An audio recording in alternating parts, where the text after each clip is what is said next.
मोदी के राज में देश की स्थिति बिगड़ती जा रही है, चाहे बात स्वास्थ्य सेवाओं की हो या फिर शिक्षा के क्षेत्र की।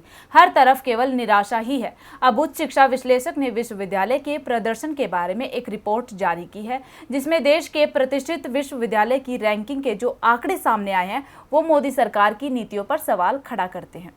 कहा जाता है कि पढ़ोगे लिखोगे तभी बढ़ोगे, लेकिन भारत में जब अच्छी शिक्षा व्यवस्था ही नहीं होगी तो बच्चे पढ़ेंगे कैसे, तरक्की कैसे करेंगे, अपने भविष्य को उज्जवल कैसे करेंगे।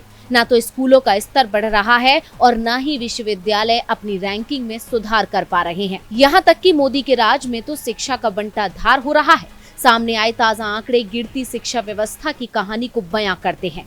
देश के प्रतिष्ठित विश्वविद्यालयों की रैंकिंग में गिरावट दर्ज की गई है। जवाहरलाल नेहरू विश्वविद्यालय, दिल्ली विश्वविद्यालय और जामिया मिलिया इस्लामिया जैसे प्रमुख विश्वविद्यालय प्रतिष्ठित विश्वविद्यालय रैंकिंग में फिसल गए हैं, जबकि भारतीय प्रौद्योगिकी स्थान IIT दिल्ली इस बार 11 स्थान ऊपर यानी 174वें स्थान पर पहुंच गया है। वैश्विक उच्च शिक्षा विश्लेषक ने यूनिवर्सिटीज के प्रदर्शन के बारे में दुनिया के सबसे लोकप्रिय तुलनात्मक आंकड़ों का 19वां संस्करण जारी किया।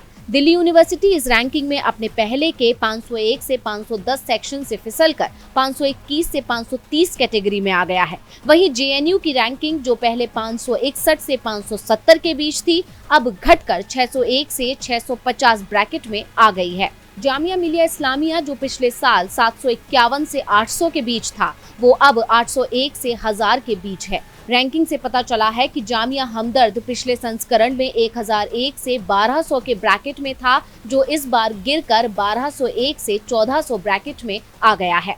दिल्ली के बाहर के विश्वविद्यालयों में हैदराबाद विश्वविद्यालय 651 से 700 से गिरकर 751 से 800, जादवपुर विश्वविद्यालय 651 से 700 से गिरकर 701 से 750 और IIT भुवनेश्वर 701 से 750 से गिरकर 801 से 1000 की कैटेगरी में आ गया है। ये आंकड़े साफ बयां कर रहे हैं कि देश में शिक्षा की स्थिति क्या है।